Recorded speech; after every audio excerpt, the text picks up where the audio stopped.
안녕하세요. 성균관대학교 파벨리온 시스루 설명해 드리겠습니다. 일단은 저희의 처음에 우하우스 주제는 공생이었는데요. 저희는 이 공생에 대해서 주의를 해야 된다고, 주의를 해야 하는, 조심해야 하는 공생이라고 생각을 했습니다.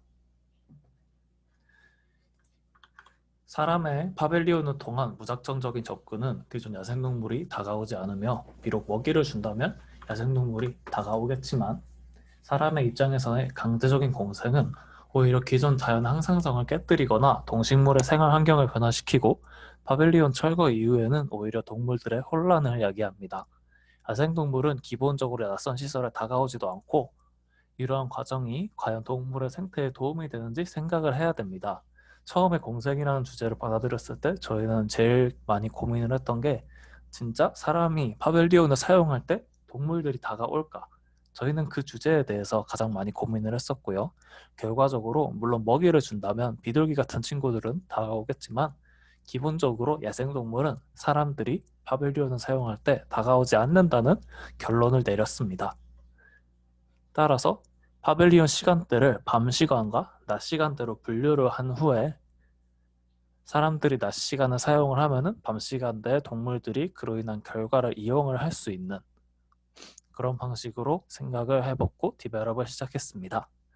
먼저 서울숲 생물군 지도를 작성한 뒤에 우점종 생물군들을 파악을 했습니다. 이렇게 생물군들을 그 동물의 종류에 따라서 포유류, 어류, 조류 분류하였고요. 그 다음에 각 우점종 생물군의 생태를 파악해서 공생이 가능한 파벨리온에 올 수 있는 생물종들을 분류했습니다.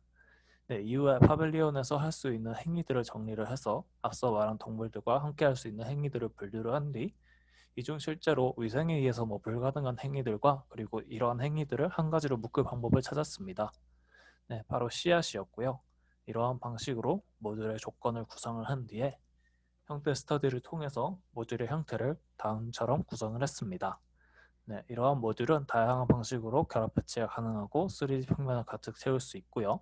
재료 같은 경우에는 흰색 폴리카보네이트 판자를 사용을 합니다. 그리고 이 모듈 같은 경우에는 코르크로 만들어진 조인트로 결합을 합니다. 코르크 같은 경우에는 코르크가 무려 오랜 시간 동안 침식이 돼 있으면 분해가 될 수 있지만, 비를 맞거나 소량의 물이 들어가게 되면 오히려 코르크가 나무 재질이라서 뿌름으로써 오히려 크기가 내부에서 커지게 되고, 모듈과 모듈 사이에 조인트를 더 단단하게 해줄 수 있는 특징을 가지고 있죠. 다음과 같은 물성을 지니고요. 그리고 이런 방식으로 모듈을 실제로 만들고 다음과 같은 여러 가지의 모듈, 기능을 지니고 있습니다. 기본적인 기능은 씨앗을 저장하고 사람들이 모듈을 활용해서 파벨리온을 재조립하고 형태를 변화를 시키면은 방출을 했던 씨앗이 사람들의 이용에 따라서 자동적으로 바깥에 방출이 되고, 밤에는 동물들이 이를 활용을 할 수 있습니다. 또 여러 가지 구조를 다음처럼 가지고 있죠. 이런 식으로 인면 같은 경우도 각도에 따라서 빛이 다양하게 비치고요. 그 다음에는 모듈을 정했으니까 이제 서울숲의 형태와 저희 사이트 조건에 따라서 형태를 구성한 뒤에 도면을 그렸습니다.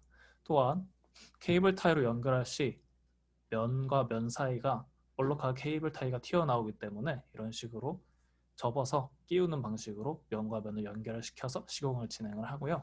최종적으로는 다음과 같은 형태를 구성되었고, 이처럼 구조 분석을 통해서 코르크 모듈과 폴리카보네이트 판자를 통해서도 다음과 같은 파벨리온이 자립할 수 있는 최종적인 형태를 이룩을 해냈습니다. 실제로 야생동물에게도 거부감이 있는지 테스트를 현재는 마친 상태이고요. 시공을 마친 이후에는 이렇게 철거가 되지만, 겨울 동안에도 방출된 씨앗들이 동물들의 먹이로 사용되고, 이듬해 봄에 다시 씨앗은 생명을 찾게 됩니다. 이상으로 마치겠습니다. 전시를 봐주신 분들 모두 감사합니다.